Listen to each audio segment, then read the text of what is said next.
Huwag kang magkamali. Ang mga araw na dumarating ay magdadala ng matinding hamon sa iyong buhay. Alam mo ba kung anong magpapalakas sa iyo? Hindi ang mga solusyon na nasa paligid mo, kundi ang iyong paghahanap kay Yahweh sa mga oras ng iyong pangangailangan. Hanapin mo siya tuwing umaga at makikita mo kung paanong ang bawat bahagi ng iyong buhay ay magbabago. Bawat araw ay may sariling pagnanasa at pagsubok. Sigurado iniisip mo kung may pag-asa pang magbago ang iyong kalagayan. Maraming tao sa paligid mo ang nagsasabi na tanging sa kanilang sarili nila matatagpuan ang kaligayahan. Ngunit ang katotohanan, ang tunay na pagbabago ay nangyayari kapag iniiwan mo ang iyong sarili at ang iyong mga plano at hinahayaan mong mangyari ang kalooban ng Diyos sa iyong buhay. Ang mga promesa ng Panginoon ay hindi tulad ng mga pangako ng tao. Ang mga pangako ng tao ay maaaring magbago, ngunit ang Diyos hindi kailanman. Ang kanyang mga salita ay tiyak at matibay, at hindi siya nagsisinungaling. Ngunit may isang bagay na kailangan mong gawin, hanapin mo siya, at hindi lang tuwing gabi kapag gutom ka na sa kanyang mga salita, kundi sa bawat umaga. Hindi mo ba naramdaman na ang umaga ay nagdadala ng bagong pag-asa, bagong pagkakataon? Hindi ba tuwing pagising mo parang nagsisimula ang Diyos ng isang bagong kabanata sa iyong buhay? Ang tanong ko sa iyo ngayon, nahanap mo ba siya o ang mga agos ng mundong ito ay sumagip na sa iyong mga oras at hindi mo na nakikita ang Diyos sa bawat araw? Hindi mo kailangang maglakbay mag-isa. Ang Panginoon ay nariyan, hinihintay ka lang. Ang kanyang paanyaya ay isang patuloy na hamon. Hanapin mo ako sa umaga. Para bang ipinapaalala niya sa iyo na mayroong kapanatagan at pag-asa sa kanyang presensya, at kapag natutunan mong magsimula ng iyong araw sa kanya, hindi na magtatagal ang mga pagkatalo o kabiguan sa iyong buhay. Bakit nga ba ang mga unang sandali ng araw ay napakahalaga? Dahil sa mga oras na iyon, ang ating mga isipan ay malinis at ang ating mga puso ay bukas sa anumang nais iparating ng Diyos. Ang mga tanong mo, ang mga pangarap mo, ang mga pagnanais mo, lahat ay sumasalamin sa kanyang plano, at ang iyong relasyon sa kanya ay magbibigay gabay sa bawat hakbang. Iniisip ng iba na wala ng silbi ang magdasal o maghanap sa umaga, ngunit sa totoo lang, ito ang oras na tinatawag ka ng Diyos upang magbago at magpasya. Hindi mo ba nararamdaman na parang ang iyong buhay ay puno ng pagkalito, ng mga tanong na walang kasagutan? Ang iyong pamilya, ang iyong kalusugan, ang iyong mga pangarap, lahat ng ito ay nagiging mabigat sa iyong mga balikat. Ngunit ang sagot ay palaging nasa paligid mo. Hanapin mo siya. Sa bawat umaga mayroong biyaya na naghihintay at ang kanyang kamay ay palaging nakahanda upang kunin ka. Hindi siya magpapagod na maghintay sa iyo. Pumili kang hanapin siya. At kung magagawa mo ito, ang iyong buhay ay tiyak na magbabago. Marami sa atin ang umaasa sa ating sariling lakas at kakayahan. Ngunit ang totoo, kung wala ang gabay ng Diyos, nawawala tayo. At anong masakit na katotohanan ang makikita natin? Marami tayong ginugol na panahon sa paghahanap ng mga bagay na hindi makapagpapuno sa ating puso. Walang kaligayahan sa mundong ito na magpapalakas sa ating kaluluwa. Ngunit si Yahweh, siya lamang ang makapagbibigay sa atin ng tunay na kasiyahan, ang kasiyahan na hindi nasisira ng anumang pagsubok. Ngunit paano nga ba natin ito mararanasan? Ang sagot ay simple, hanapin mo siya sa umaga. Huwag mong gawing huli ang lahat. Ang pag-asa ay hindi malayo. Nandyan lamang sa simula ng iyong araw, sa unang sandali ng iyong pagising. At kung gagawin mo ito, ang pagbabago ay tiyak na darating. Hindi lamang sa iyong mga pangarap, kundi sa iyong mga relasyon, sa iyong kalusugan, at sa iyong espiritual na buhay. Kailangan mo lang magtiwala at magsimula. Hindi mo na kailangang maghintay pa ng tamang panahon, dahil ang tamang panahon ay ngayon. Ang Diyos ay naghihintay lamang sa iyo. Kung ikaw ay maghahanap sa Kanya, hindi ka mauurong. Bawat araw ay may bagong pagkakataon, at ang Panginoon ay may mga planong mas malaki kaysa sa iyong imahinasyon. Subukan mo at maranasan mong baguhin niya ang iyong buhay.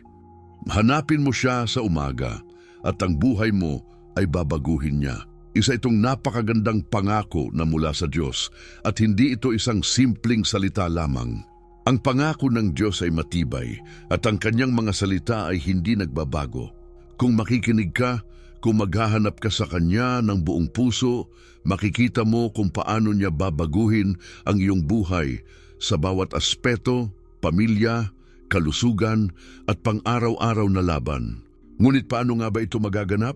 Ano ang ibig sabihin ng paghahanap kay Yahweh sa umaga?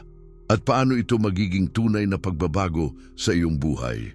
Ang pangako ng Diyos ay ibinigay sa atin sa pamamagitan ng kanyang mga salita at isa sa pinakamahalagang talata na tumatalakay dito ay matatagpuan sa Jeremias 29:13. Kung hahanapin ninyo ako, makikita ninyo ako.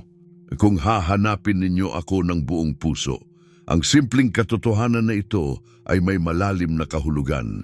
Ang Diyos ay nag-aanyaya sa bawat isa sa atin upang hanapin siya, hindi lamang sa ating mga pangangailangan, kundi pati na rin sa ating mga kagalakan at tagumpay.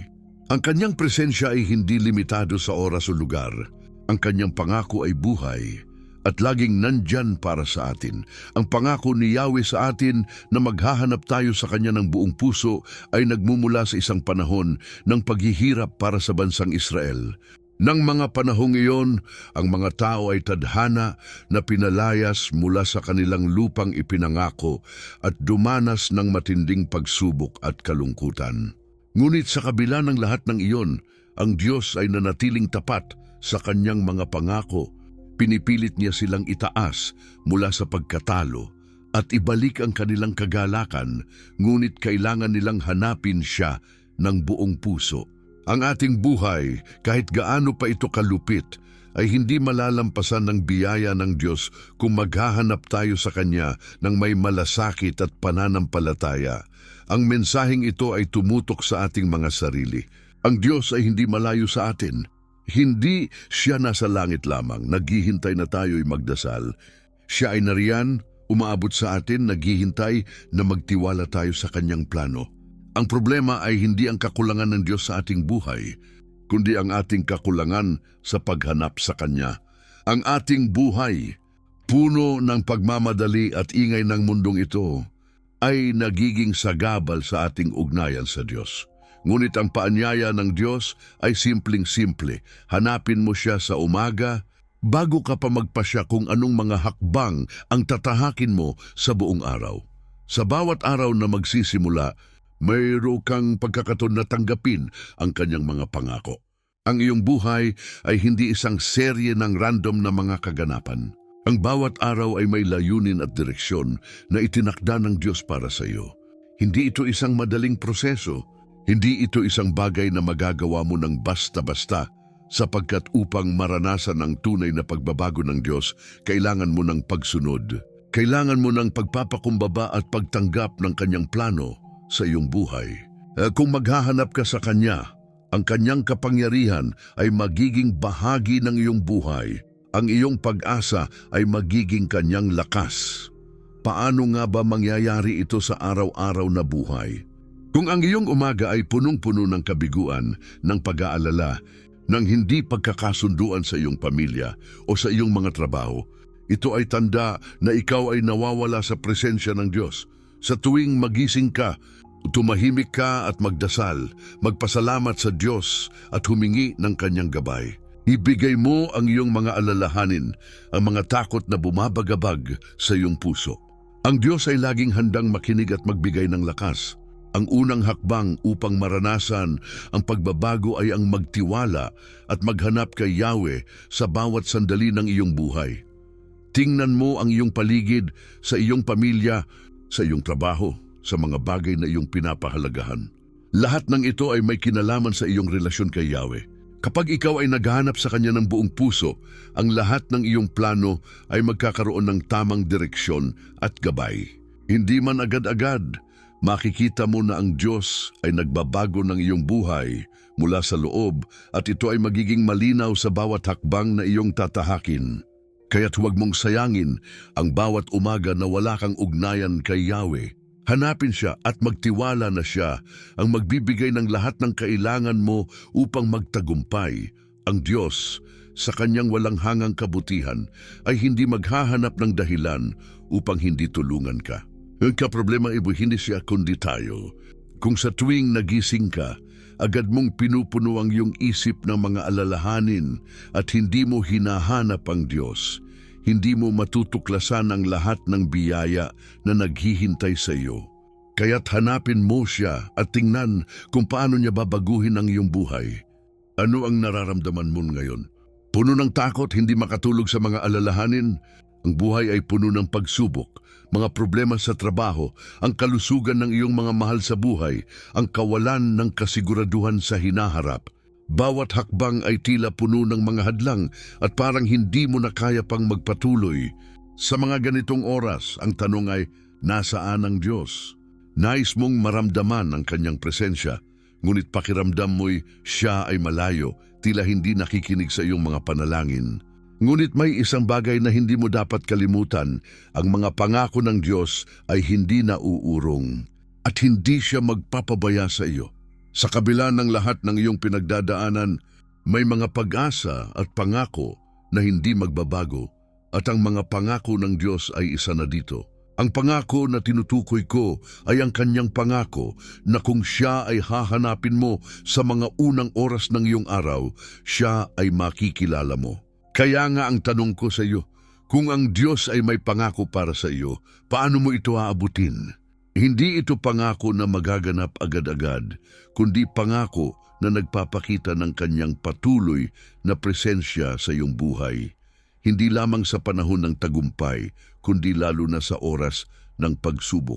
Ang bawat araw ay isang pagkakataon na makita mo kung paano siya kumikilos. Hindi sa malalayong paraan, kundi sa mga simpleng bagay, sa mga hindi inaasahang pagkakataon. Bilang mga tao, kadalasan, ang ating pananaw sa Diyos ay nakatanim sa ating mga problema. Sa bawat kaganapan, inaasahan natin ang agarang sagot, ang mabilis na solusyon. Ngunit alam mo ba na ang mga pangako ng Diyos ay hindi tulad ng mga pangako ng tao? Ang mga pangako ng Diyos ay matibay at hindi nagmamadali. Mayroong tamang oras para sa lahat. Ang kanyang plano ay hindi kaagad-agad mangyayari.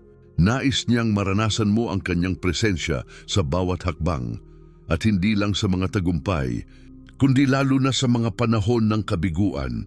Ang tunay na tanong ngayon ay paano mo tinitingnan ang mga problema sa iyong buhay? Puno ka ba ng pangarap ngunit natatabunan ng mga pagsubok? O kaya'y tila nawawala na ang lahat ng pag-asa at nag-aalinlangan ka na sa mga pangako ng Diyos? Minsan, akala natin ang mga pagsubok sa ating buhay ay mga palatandaan na ang Diyos ay hindi na tumutok sa atin.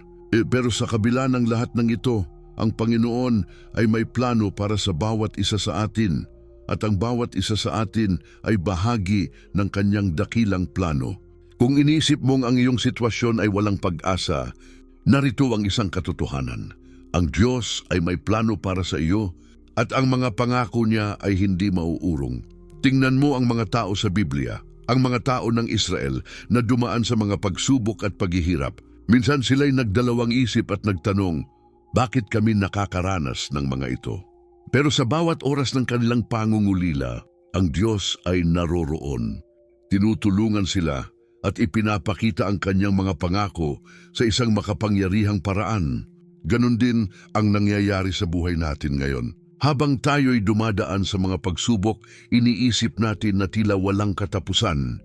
Ngunit ang katotohanan ay may plano ang Diyos na higit pa sa ating nakikita. Si Jesus ay hindi ipinanganak sa palasyo. Siya ay ipinanganak sa isang sabsaban. Hindi siya dumaan sa madali at maginhawang buhay, kundi dumaan siya sa matinding pagsubok para matutunan natin kung paano magtiwala sa Diyos sa gitna ng lahat ng bagay. Paano ito nangyayari sa ating buhay? Ang ating mga pangarap na hindi natutupad ay tinutulungan tayong makita ang Diyos sa mga simpleng aspeto ng buhay. Isang simpleng halimbawa ay ang pananalig sa Diyos sa gitna ng takot. Ang takot na mawalan ng trabaho, ang takot na mawalan ng mahal sa buhay, ang takot na mawalan ng direksyon. Ngunit sa kabila ng lahat ng iyon, ang pangako ng Diyos ay nananatili.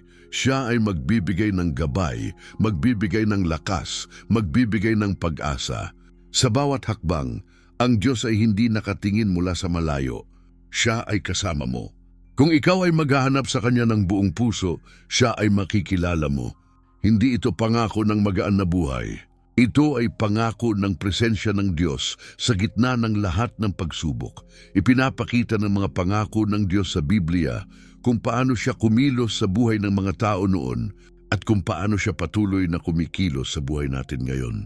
Hindi siya nagbago. Ang kanyang mga pangako ay hindi nagbabago. Minsan ang ating pananaw ang nagbabago. Ang mga pagsubok ay tila nakakalimutan natin na may Diyos na magbibigay ng pag-asa at siya ay tumutok sa ating mga pangangailangan. Hindi lamang ito isang relihiyosong pahayag, ito ay isang katotohanan ng buhay na patuloy na nagsisilbing gabay sa atin. Ang Diyos, sa kanyang walang hangang pagmamahal, ay laging naroroon para sa atin at kung maghahanap tayo sa Kanya, makikita natin siya sa bawat aspeto ng ating buhay. May mga oras na hindi natin makita kung paano gumagalaw ang Diyos sa ating buhay.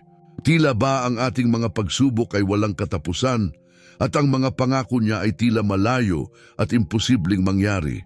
Ngunit may mga tao na nakaranas ng matinding hirap at hindi nakapagbigay ng pag-asa at sa kabila ng lahat ng iyon, naranasan nila ang matinding pagbabago at tagumpay sa pamamagitan ng mga pangako ng Diyos. Ang kanilang mga buhay ay naging patotoo ng kanyang kabutihan at katapatan. Paano nangyari ito? Paano naging buhay nila ang mga pangako ng Diyos? Si Maria, isang ina na nawala ng trabaho at nag-aalala tungkol sa kaligtasan ng kanyang pamilya, ay isang halimbawa ng isang tao na naramdaman ang bigat ng buhay. Siya ay dumaan sa mga pagsubok na tila walang pag-asa. Ngunit isang araw, nagsimula siyang maghanap ng mga sagot sa mga pangako ng Diyos. Nagdasal siya, humiling ng gabay at proteksyon para sa kanyang pamilya. Nagtiwala siya sa isang pangako ng Diyos. Huwag kayong matakot, ako ay sa iyo.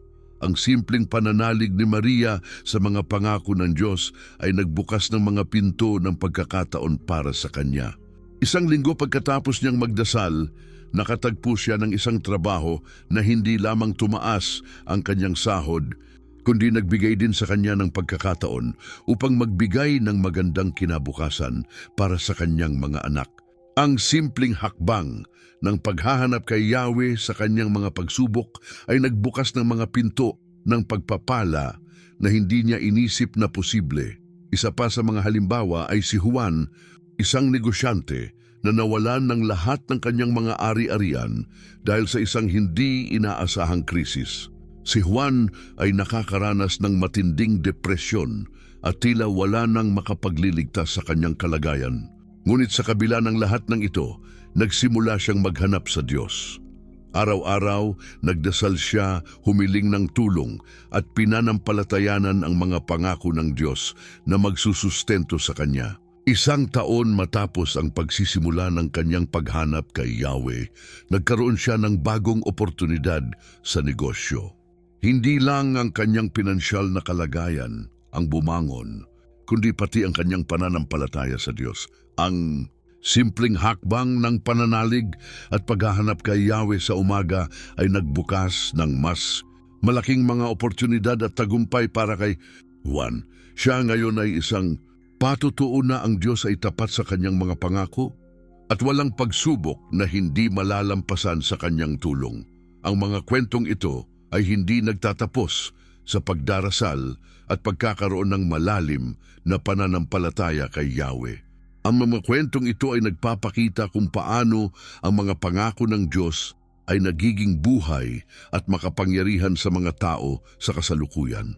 Hindi ito mga kwento ng mga ideal na sitwasyon kung saan ang lahat ay madali at magaan. Ang mga kwentong ito ay mga buhay na nagdaan sa matinding pagsubok. Ngunit sa gitna ng lahat ng iyon, nakatagpo sila ng tagumpay dahil sa kanilang pagtitiwala sa Diyos. Ang bawat isa sa atin ay may kanya-kanyang kwento ng pagsubok, ngunit ang isang bagay ay tiyak: kung tayo ay maghahanap kay Yahweh sa bawat umaga, makikita natin ang kanyang mga pangako na tumutok at magbibigay gabay sa ating buhay. Ipinapakita ng mga kwentong ito na ang mga pangako ng Diyos ay hindi para lamang sa mga tao sa Biblia. Hindi siya nagtakda ng mga pangako para lamang sa mga tao ng nakaraan. Ang Diyos ay buhay at kumikilos sa ating mga buhay ngayon. Ang kanyang mga pangako ay nananatili at tapat. Kung maghahanap ka sa Kanya, makikita mo ang Kanyang mga pangako na natutupad sa iyong buhay.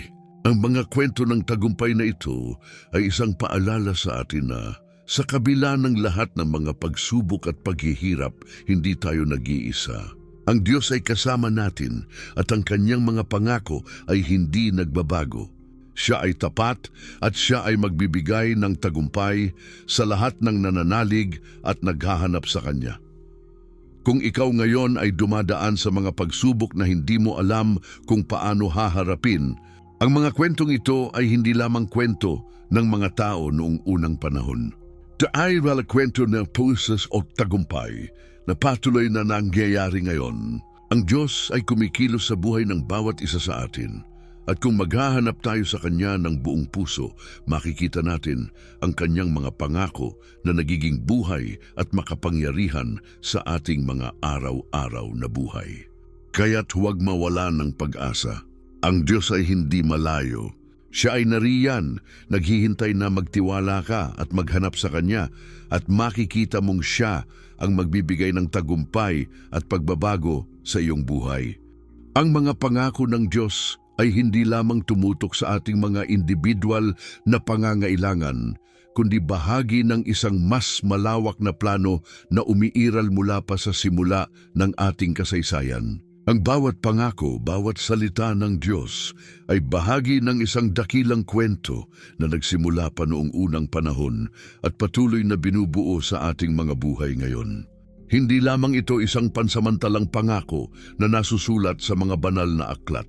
Ito ay isang mas malalim na plano na umaabot sa mga henerasyon at magpapatuloy hanggang sa wakas ng panahon. Kaya't kapag tayo ay nakikinig sa mga pangako ng Diyos, hindi lamang natin naririnig ang Kanyang pagtugon sa ating mga personal na pangangailangan, kundi nakikita natin kung paano ito may kinalaman sa mas malawak na layunin ng Diyos para sa buong sangkatauhan. Sa kabila ng mga pagsubok na kinahaharap ng Israel noong mga sinaunang panahon, ang Diyos ay patuloy na nagbigay ng mga pangako sa Kanyang bayan. Ang mga pangako ay hindi lamang para sa mga taong naroroon, kundi para sa mga henerasyon na susunod pa. Ang mga pangako ng Diyos ay hindi nagtatapos sa isang partikular na panahon o sitwasyon. Ito ay patuloy na nagtutulungan upang matupad ang plano ng Diyos na hindi lang para sa isang individual, kundi para sa buong sangkatauhan. Kung ang mga Israelita ay dumaan sa matinding pagsubok at ang kanilang pag-asa ay naputol, ang Diyos ay nagpatuloy na nagtuturo sa kanila ng mga pangako ng pagpapalaya, pag-asa at pagtubos. Ang Diyos ay hindi natapos sa isang panahon ng kasaysayan. Ang Kanyang mga pangako ay tumutok sa isang mas malaking larawan, ang kaligtasan ng mundo, ang muling pag-aangkin ng Kanyang bayan at ang muling pagtatatag ng Kanyang kaharian. Ngayon, sa gitna ng mga modernong pagsubok at kalituhan, kung saan ang mundo ay puno ng takot, digmaan at kaguluhan, ang mga pangako ng Diyos ay patuloy na nagsisilbing ilaw sa ating landas. Kung titingnan natin ang mga nangyari sa nakaraan, ang mga propesiya sa lumang tipan na natupad sa buhay ni Jesus, ang pagbabalik loob ng mga nawalang tao, at ang muling pagkakaroon ng Israel bilang isang bansa, makikita natin na ang mga pangako ng Diyos ay hindi na ipagpaliban. Hindi sila nagtatapos sa kasaysayan. Ang Diyos sa Kanyang walang katapusang plano ay patuloy na nagtatrabaho sa ating mga buhay ngayon at ipinapakita sa atin na ang Kanyang mga pangako ay hindi lang para sa isang tao o isang lahi, kundi para sa buong mundo. Paano ito nauugnay sa ating mga buhay ngayon? Ang mga pangako ng Diyos ay hindi nakatago sa mga aklat ng nakaraan, kundi isang patuloy na mensahe ng pag-asa at kaligtasan.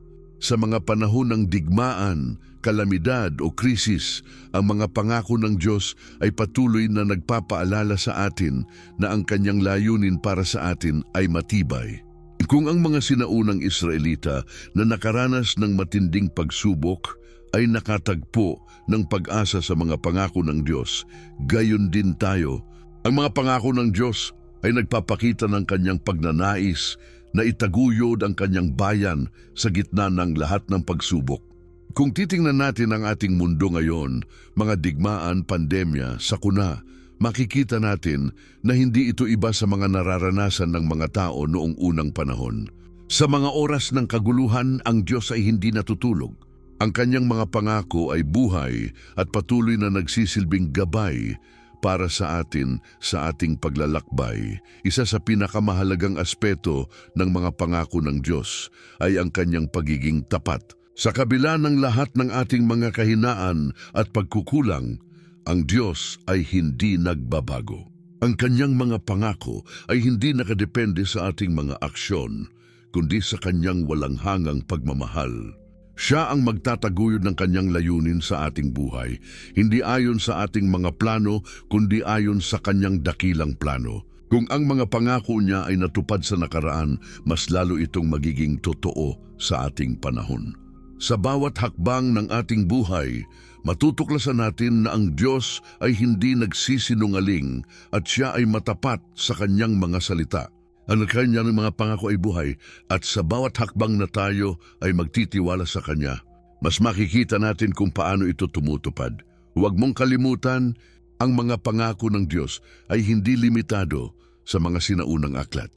Sila ay narito ngayon, patuloy na nagpapaalala sa atin ng kanyang layunin para sa atin. Kung ang Diyos ay tapat sa mga nakaraang henerasyon, siya ay tapat din sa atin ngayon. Ang mga pangako ng Diyos ay hindi para lamang sa mga taong nauna sa atin, kundi para sa atin ngayon. At kung maghahanap tayo kay Yahweh, makikita natin ang kanyang mga pangako na nagiging buhay at makapangyarihan sa ating mga buhay. Huwag mong kalimutan na ang Diyos ay patuloy na kumikilos sa ating mga buhay at ang kanyang mga pangako ay magbibigay sa atin ng pag-asa at lakas sa mga darating na araw. Bakit nga ba may mga pagkakataong ang mga pangako ng Diyos ay tila hindi natutupad? Ang mga tanong na ito ay madalas lumitaw sa ating mga isipan, lalo na sa mga oras ng matinding pagsubok at kalungkutan. Kung ipinangako ng Diyos ang kanyang tulong at pagpapala, bakit ba't may mga sandali na tila siya ay tahimik at malayo? Kung siya ay tapat, bakit nagdaranas tayo ng sakit, pagkatalo at pagkabigo? Hindi ba't siya ang Diyos na hindi nagsisinungaling at laging tapat sa kanyang mga salita? Bakit hindi pa rin nagkakaroon ng pagbabago sa ating mga buhay kahit na nagdasal tayo at nagtiwala sa Kanya? Ang mga tanong na ito ay hindi malayo sa ating karanasan. Marami sa atin ang nakakaranas ng mga pagdududa. Hindi ba tayo rin ay nagtataka kung bakit ang mga pangako ng Diyos ay hindi agad natutupad? Kung ang Diyos ay nagbigay ng pangako ng kaligtasan at pagpapala, bakit tila hindi ito natutupad agad? Bakit may mga pagkakataon na parang ang ating pananampalataya ay nauubos na at ang ating mga tanong ay nagiging sagabal sa ating paglapit sa Diyos? Nais ko sanang sabihin sa iyo na ang mga pagdududang ito ay hindi kasalanan. Ang mga tanong at ang mga emosyon ng pagkabigo na nararamdaman mo ay hindi isang senyales ng kakulangan sa pananampalataya. Kahit ang mga dakilang lider ng pananampalataya tulad ni Job ay nagduda at nagtanong sa Diyos sa mga panahon ng paghihirap. Si Job, isang tao na tapat kay Yahweh, ay dumaan sa mga pagsubok na hindi maipaliwanag.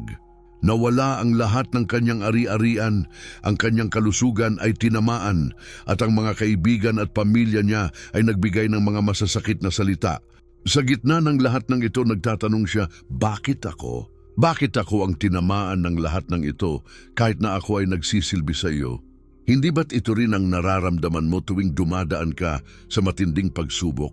Ang mga tanong na ito ay hindi bago kay Diyos. Alam niya na tayo'y mahihirapan at magkakaroon ng mga pagdududa. Ngunit sa kabila ng lahat ng iyon, ipinapaalala niya sa atin na ang kanyang mga pangako ay matatag at totoo kahit na hindi natin ito agad-agad nakikita. Ang mga pangako ng Diyos ay hindi nasusukat sa ating oras at pananaw. Ang kanyang oras ay hindi pareho ng atin. Ibinibigay niya ang kanyang mga pangako, ngunit hindi lahat ng ito ay nangyayari sa ating inaasahang panahon. Ang panahon ng Diyos ay higit na mataas kaysa sa ating panahon. At siya ay may layunin sa bawat sandali ng ating buhay, kahit na ito ay puno ng paghihirap at sakit.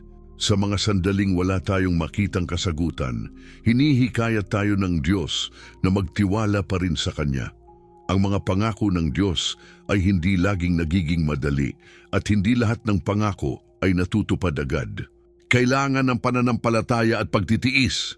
Halimbawa, si Abraham ay ipinangako ng Diyos na magiging ama siya ng isang malaking bansa, ngunit naghintay siya ng maraming taon bago ito natupad.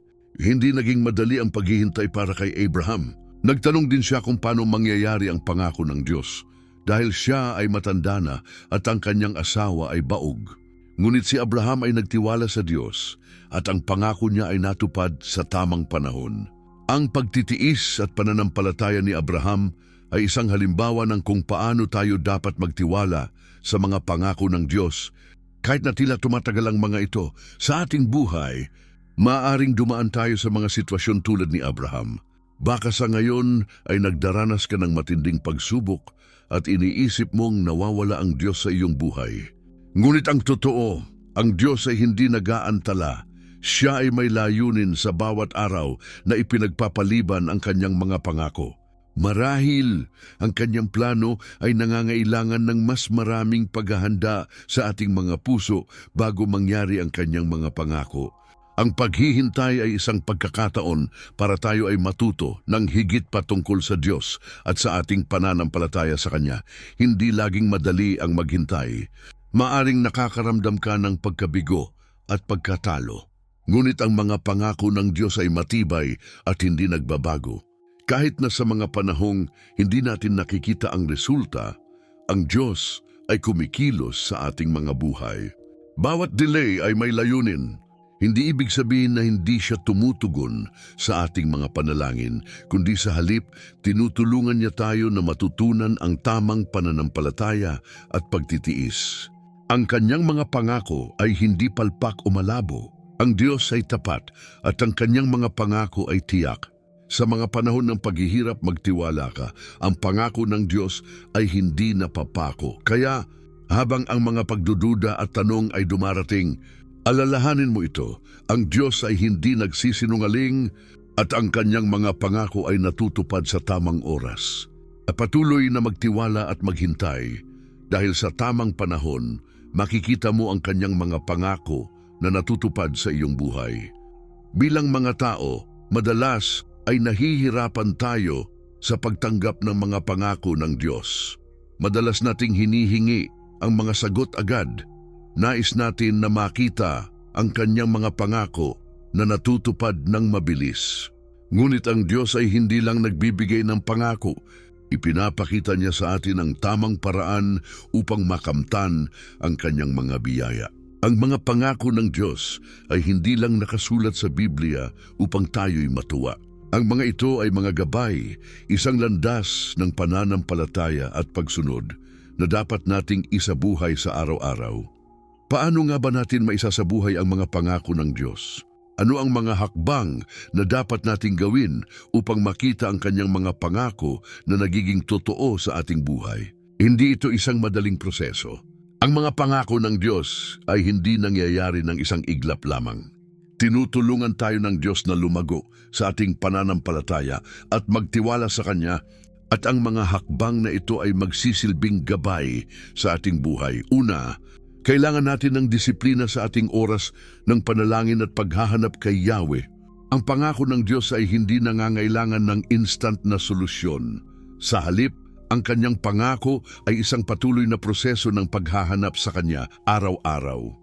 Maglaan ka ng oras sa bawat umaga upang humingi ng gabay at magpasalamat sa Diyos.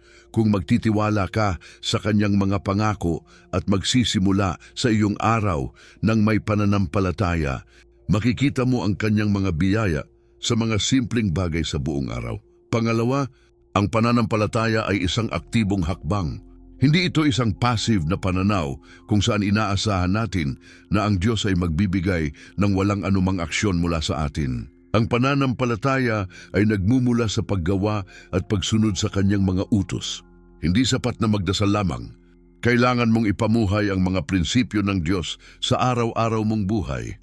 Kung nais mong makita ang kanyang mga pangako, kailangan mong ipakita sa iyong buhay ang pagtanggap at pagsunod sa Kanya. Hindi lamang ito mga salita, kundi mga hakbang na nagpapakita ng iyong tiwala sa Kanya. Pangatlo, kailangan mong matutong magtiwala sa Diyos sa kabila ng mga pagsubok. Ang buhay ay hindi laging magiging magaan at may mga pagkakataon na ang mga pangako ng Diyos ay tila malayo pa. Ngunit sa mga panahong ito, ang Diyos ay nariyan upang magbigay lakas at gabay. Ang pangako ng Diyos na Siya ay laging kasama mo ay hindi nawawala. Kaya't magtiwala ka sa Kanya at huwag mawalan ng pag-asa.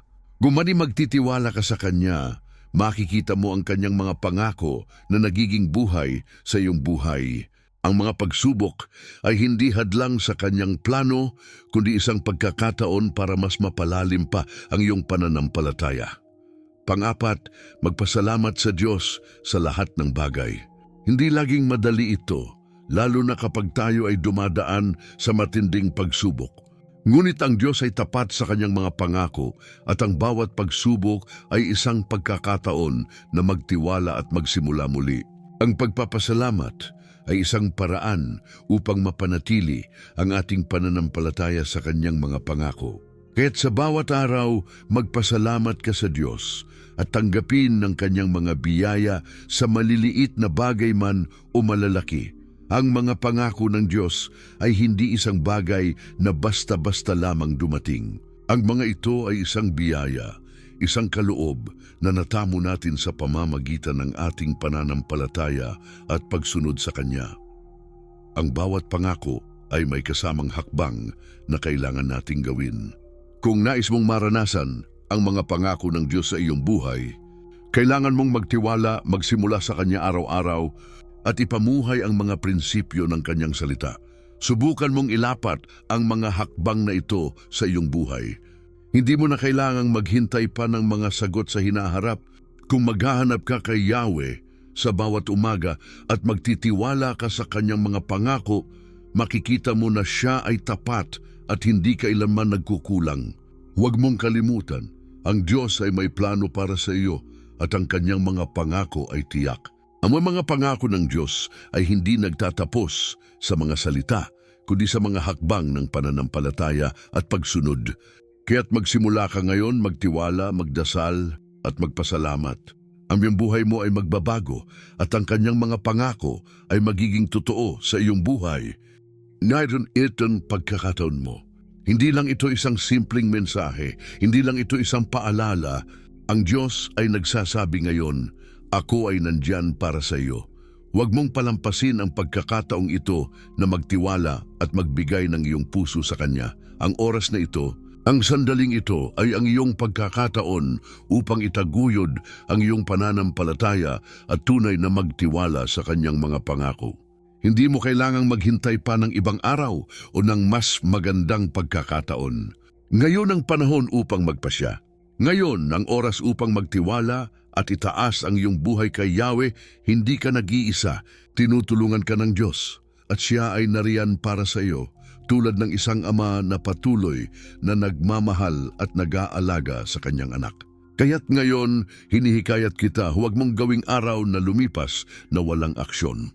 Huwag mong hayaang ang mga pangarap at pangako ng Diyos ay manatiling mga salita lamang.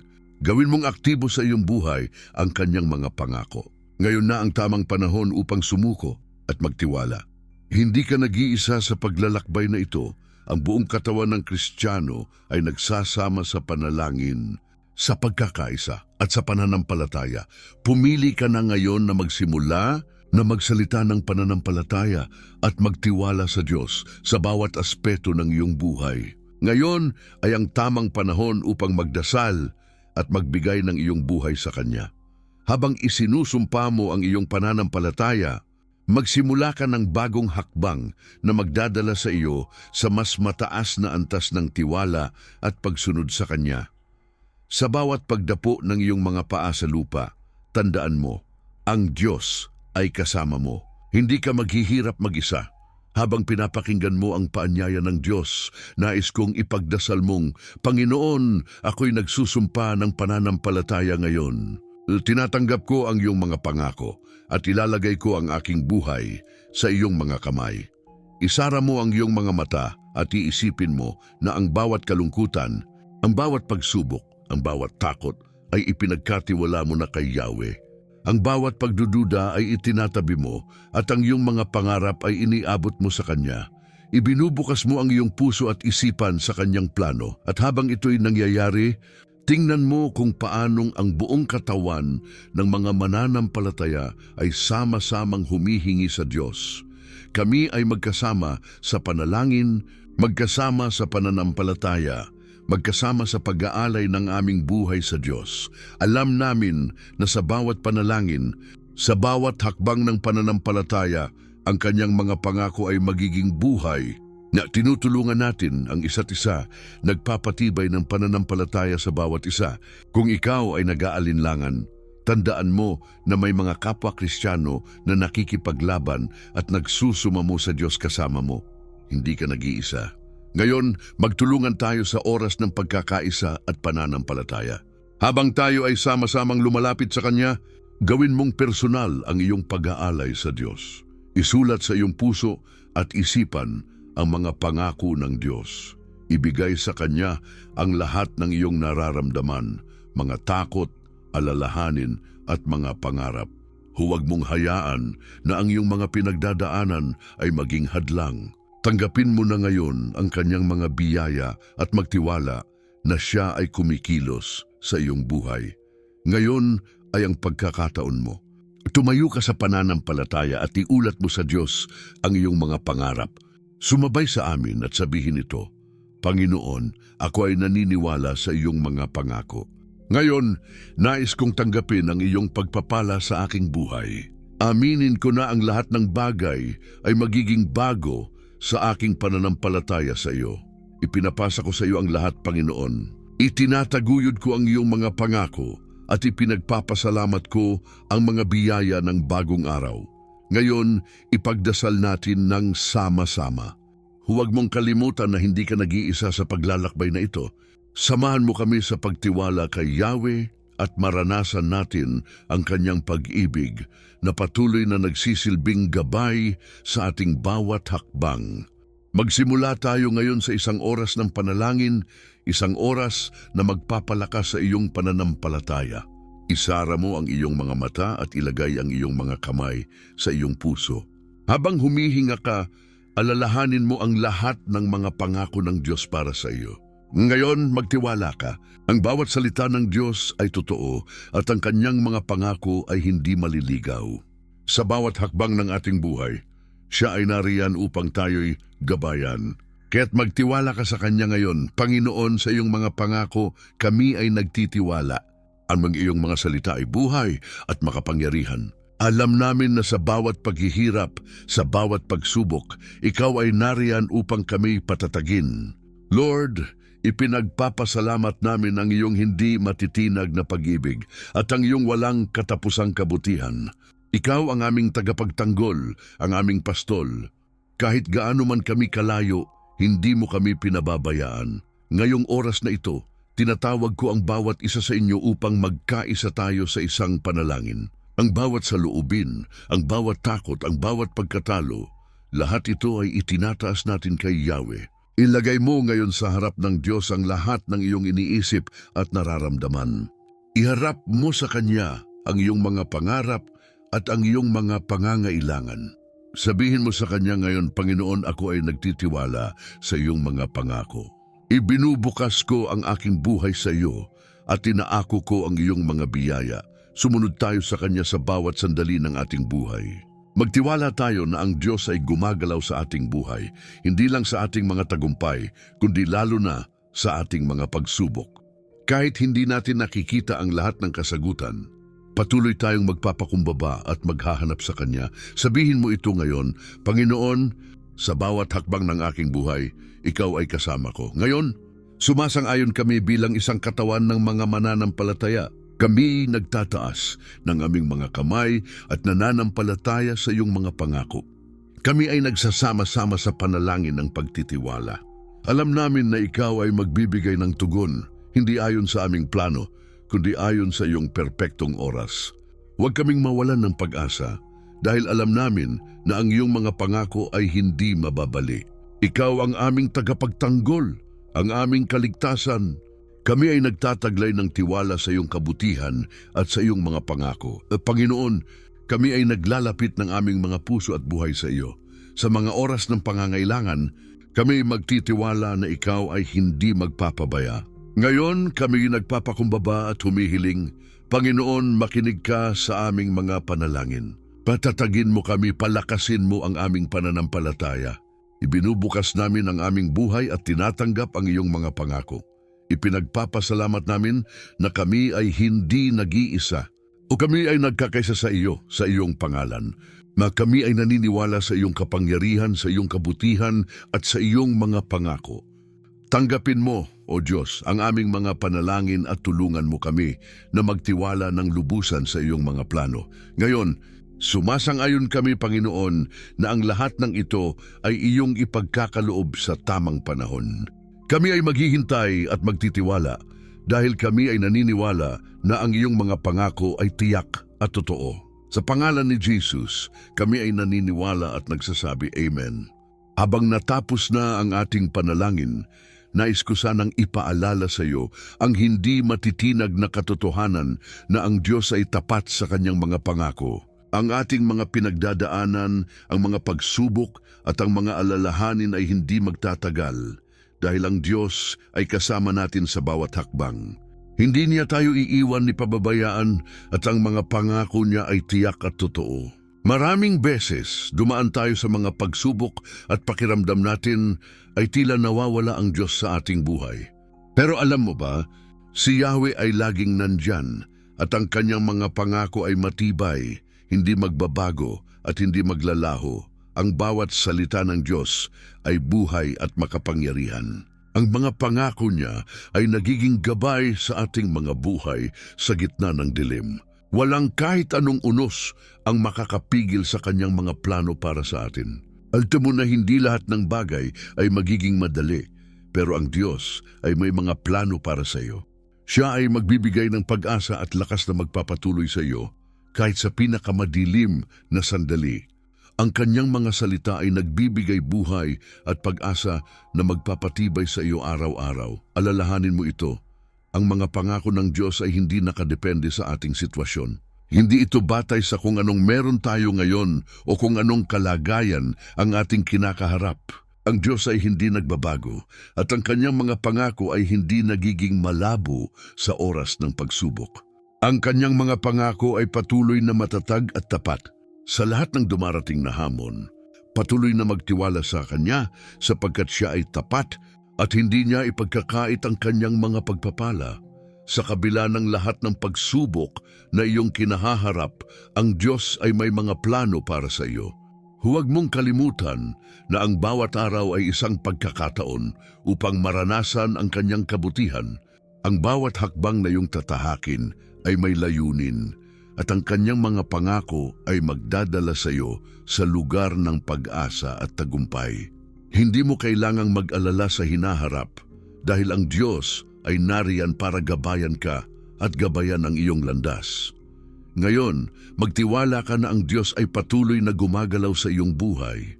Kahit na hindi mo pa nakikita ang buong larawan, Siya ay nagtatrabaho para sa iyong kabutihan. Ang mga pangako niya ay magdadala sa iyo ng kapayapaan at kagalakan, at ang mga hamon ay magiging hakbang upang palakasin ka. Ang kanyang mga pangako ay hindi nauurong. Ang kanyang mga salita ay buhay at siya ay tapat. Sa mga susunod na araw, magtiwala ka. Patuloy mong itaguyod ang pananampalataya na mayroon ka at manatiling tapat sa paghahanap kay Yahweh. Huwag mawala ng pag-asa sapagkat ang Diyos ay laging tapat. Ang mga pangako niya ay tiyak at makikita mo ang kanyang mga biyaya na magbubukas ng pinto ng tagumpay at pag-asa sa iyong buhay. Si Yahweh ay hindi magpapabaya sa iyo at ang mga pangako niya ay magpapatuloy sa iyong buhay. Magtiwala ka, magpatuloy kang magtiwala at alalahanin mo na siya ay laging naroroon, tapat sa kanyang mga pangako. Ngayon, nais kong ipaalala sa iyo ang isang napakahalagang bagay.